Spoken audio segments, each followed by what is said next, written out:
Hi everybody, welcome to my channel, A Good Listen, where I sit here and tell you about a recent audiobook that I've listened to in story format. And at the end of the video, I reveal the book where today's story has come from. So if you're a fan of horror, mystery, or thriller novels, then you come to the right channel because that's all I do, and I post once or twice a month.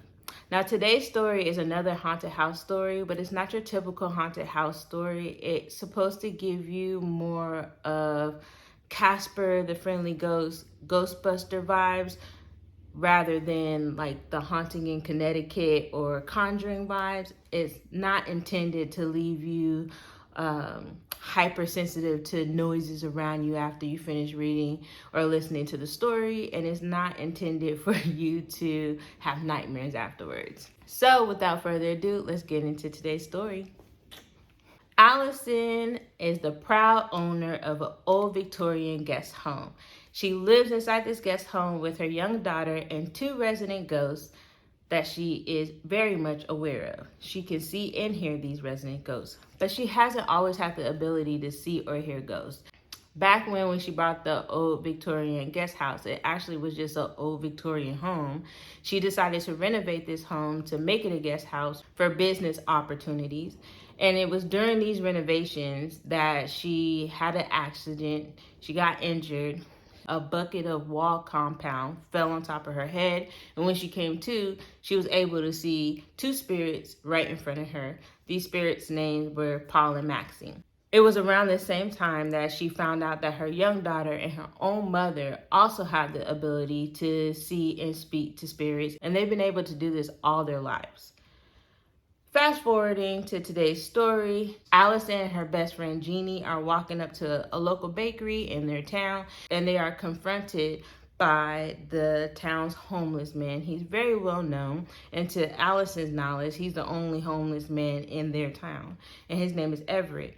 Everett approaches them, and naturally, like some people do, Allison and her best friend Jeannie, they go in their purse and they pull out some money to give to Everett. Everett puts out his hands because that's not the type of help that he needs. He looks at Allison, he says, "Are you the ghost lady?"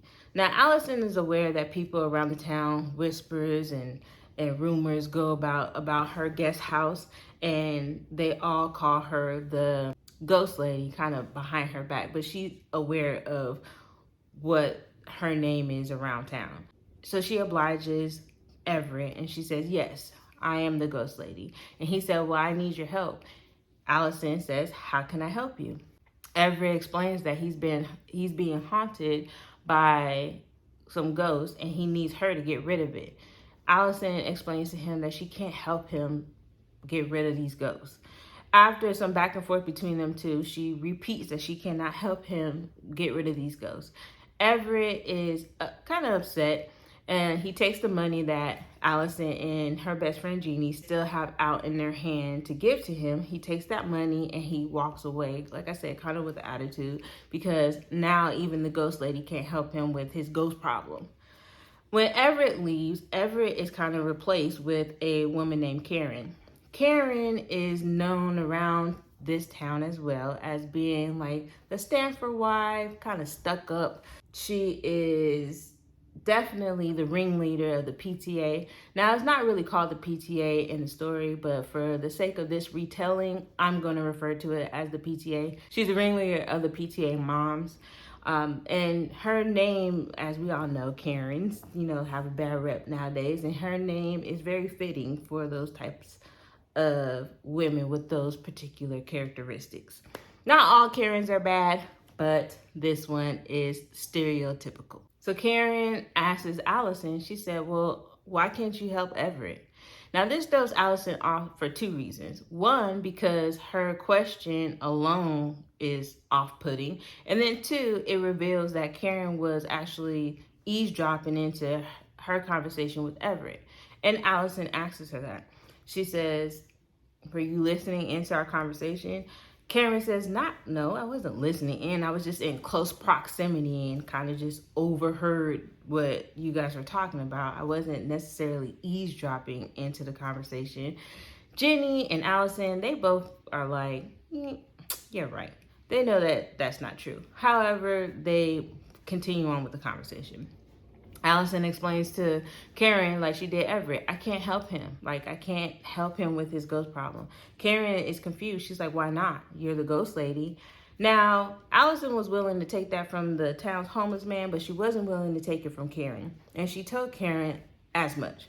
Karen said, well, you are the ghost lady. And Karen actually knows because Karen actually experienced ghost activity and saw with her own eyes when she went to Allison's house some time ago. So she actually experienced these ghost activities. So she's very well aware of what happens at Allison's guest house. Now, Allison is still in that space where she's not really comfortable with her ability. Allison prefers to try to keep her ability a secret from everybody around town, except for the ones that she loved. And so when people spread rumors and whisper about her house or her guest house being haunted, you know, she doesn't necessarily correct them, but she doesn't confirm it either. She kind of leaves it as a rumor. And that's how she likes it, just like that. And so she tells Karen again, like she can't help him, regardless of what she says, just because Karen thinks that she can see and hear ghosts and that she has ghosts in her house doesn't mean she knows how to get rid of them. Like, that's not how that works. So she tells Karen again, like, I cannot help Everett. I cannot get rid of his ghost or help him with his problem. And so the ladies in their conversation kind of naturally dissolves, and all three women go their respective ways. Karen goes her way, her best friend Jeannie goes her way, and Allison heads home to her guest house where she is anticipating a van full of guests. Now, these aren't your normal guests that would go onto a website and book their stay through like the company's website. These guests actually did their booking through another company who have partnered with Allison for a particular reason. You see, this company, when Allison first started renovating her home, this company got word that her guest house was haunted. And this company provides unique experiences for their particular clientele that is of a particular age, senior citizens. And so they provide unique experiences for these senior citizens. And when they heard that Allison's guest house was haunted, they approached her with a business proposition. They asked Allison if she can provide 2 ghost interactions, like 2 ghost hauntings a day, then they will give her a certain amount of clientele every month for her guest house, which is ultimately giving her business. So of course she said yes to this. So this is the agreement that she made with this company. And this is the van full of people that she's anticipating coming. The van pulls up, she greets her guests, she helps them all get settled in, each individual and or couple, she helps them get settled into their respective rooms. And when she gets to the last guest, the woman immediately hits her with, your house is haunted. Now, that didn't take her by surprise, Allison by surprise. Obviously, she knows her house is haunted, but she also promotes her guest house as a haunted house. That is the whole thing that makes her guest house kind of stand out. It makes it unique. It's her gimmick. She knows that her guest house is haunted, and these particular guests know that the guest house is haunted. It says it on the brochures. It says it on all the documents they have to sign in order to stay at this guest house, that the house is haunted. She was kind of confused as to why she said it like that, but she kind of just went with it. And she just said, oh yeah, I know it's haunted. Are you excited to interact with the ghost? And the lady said, oh no, I'm not here to interact with the ghost. I'm here to get rid of these ghosts. Allison's like, what? Excuse me? Now, at first, she really didn't believe this woman. She kind of took her as, oh, this lady's a little cuckoo. But then she started to think, what if this woman can really get rid of ghosts? So she asked her, like, well, what are you? Are you like a medium? And she was like, oh, no, in simple terms, a cleanser. She cleanses areas of spirits and sends them back to the grave. And that was her intention of staying here, is to get rid of these spirits and send them back to their graves. Now, this poses a problem for a number of reasons. One, that's the bulk of how she gets her business. If this lady performs a ritual that gets rid of the spirits in the house, then there goes her business. There goes her commitment and her partnership with this company. And again, that's where the bulk of her clientele comes from this company. In addition to that, over the years, these two resident ghosts, Paul and Maxie, have become her friends. And so if she performs a ritual that gets rid of them, then she would ultimately be getting rid of her friends. And lastly, but most importantly, is that not only will she be getting rid of her business, getting rid of her friends, there's a possibility that she could get rid of her dead father, who she recently just got in contact with. So this is a big issue. But Allison doesn't have much time to think about this because she hears a knock at the door. So there's a knock at the door. She goes and answers it, and it's Karen. And Karen is upset. So Allison goes outside. Not only is Karen there, but her mob of PTA moms are right there behind her. And so Allison goes outside, and she's followed by Maxie, who only Allison and her young daughter, who also follows her outside, can see, and Allison's boyfriend. So Allison's boyfriend, Allison, her young daughter, and Maxie are standing in front of the closed door of the guest house, facing Karen and the rest of the PTA moms. Karen, again, and the rest of the moms are pissed. Allison says, well, how can I help you? Karen mentions that it's her fault. That's what she starts a conversation with. It's your fault. Allison's like, what's my fault? Karen then tells her that Everett has recently been found dead. The homeless man that they spoke to earlier, he was found dead in a bathroom. He was murdered.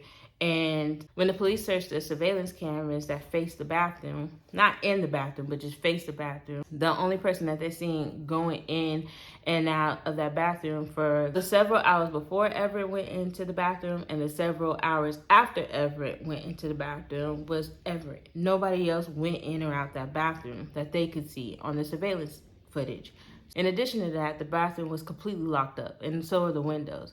So it's very suspicious how Everett was murdered when nobody went in or out that bathroom and the bathroom was completely locked up. Karen tells Allison this. Allison is still confused as to why they're at her doorstep telling her this. Karen then says it's her fault as to why Everett was murdered. Allison then responds like, how is it my fault? I didn't murder Everett. And Karen was like, no, you didn't murder him, but you also didn't help him whenever it came to you and told you that he was being haunted by some spirits. You could have got rid of those spirits. And obviously, since nobody came in and out of that bathroom while Everett was in there, and also since he was murdered, it's very apparent that he was murdered by this ghost that was haunting him. And so everybody's still kind of like, okay, like, why are you here? What am I supposed to do about that? And Karen says that we want to hire you to find out who killed Everett. Allison looks at her with her mouth just open. She's just shocked. And so her boyfriend kind of hops in, steps into the conversation, and he's like, why do you want to hire her? And Karen, not even looking in his directions, but still looking at Allison, answers him with so much venom in her tone. She's like, well, she is a private investigator. That's what private investigators do. You hire them to find out information about people, in her case, ghosts that may be doing something wrong. Now, let's backtrack. So back when Allison was renovating her home in this company that provides unique experiences for their particular clientele, when they have approached her, she agreed to it, but she hadn't talked to the resident ghosts, Paul and Maxie. She hadn't spoke to them yet before she agreed to it. So then she had to go back and talk to Paul and Maxie, and she ended up talking to Paul. Paul ended up convincing Maxie to participate in these hauntings, these 2 hauntings that they need to do per day for this particular company's clientele. In exchange for doing that, Paul asked Allison if she could sit in to get her private investigator's license. Now, Allison had no desire to be a PI at all. But this is the agreement that Paul negotiated with Allison, that they would be willing, they meaning Paul and Maxie, would be willing to participate in these hauntings that she needs to for her business if she then in return gets her PI license and does some private investigating stuff on the side. I'm so sorry if you guys hear that music downstairs. Anyways, she sits in for her test and she gets the private investigator license, and that was that. Now, the reason why Paul wanted Allison to get the private investigator license is because Paul was a PI himself, and he was actually working a case. He was a newly licensed PI. He was working a case when he lost his life. And so he really didn't get to experience being a private investigator like he wanted to. And so even in death, he still had a desire to be a private investigator. But he obviously had a big challenge because a lot of people couldn't see him or talk to him. But now he came across Allison, who can see and talk to him. So he approached her with that proposition. Allison said, of course, not ever thinking that she was going to use this PI license. So she said, okay. But she actually gets a lot of usage out of this PI license, thus bringing us back to the conversation between her and Karen. So Karen and Allison come into agreement of a price that Karen and the PTA moms have put together in order to pay for her services. So they hire Allison to look into the murder of Everett. So not only is Allison a single mother running a full-time business as a hostess to her guest home, now she has to deal with a guest that is threatening to cleanse her house to get rid of all spirits in her home. And now she has just taken on the case of Everett, who may or may not have been murdered by a ghost in a public bathroom. And if you want to find out whether that particular guest was actually able to rid Alice's guest home of any and all resident ghosts or ghosts in general, and if you want to find out what happened throughout the investigation of Everett's murder and whether he was actually killed by a ghost or not, then I highly, highly, highly suggest that you either read or listen to The Thrill of the Haunt by E.J.Copperman. Now, there's about 10 or 11 books in this particular series. It's called a Haunted Guesthouse series, but this particular book, The Thrill of the Haunt, is my personal favorite out of this series, but I highly encourage everybody to read the whole series because I enjoyed the entire series. I read every single book in the series, but The Thrill of the Haunt was my favorite. Whether you enjoy novels via physical copy, ebooks, or audiobooks, I hope that I was able to provide you with just a little bit more detail about this amazing story written by this amazing author to entice you, if you haven't already, to either read or listen to this book in its entirety for yourself. If you enjoyed today's story, then I highly suggest that you guys like, comment, and subscribe down below. If you guys have any book suggestions that you would like for me to cover on this channel, please leave them in the comment section below. Also, if you want to follow me on any of my social media platforms other than YouTube, then look down in the description box below. All my social media handles are listed in the description box. Other than that, I hope you guys enjoy the rest of your day, and I will see you guys in my next one. Bye.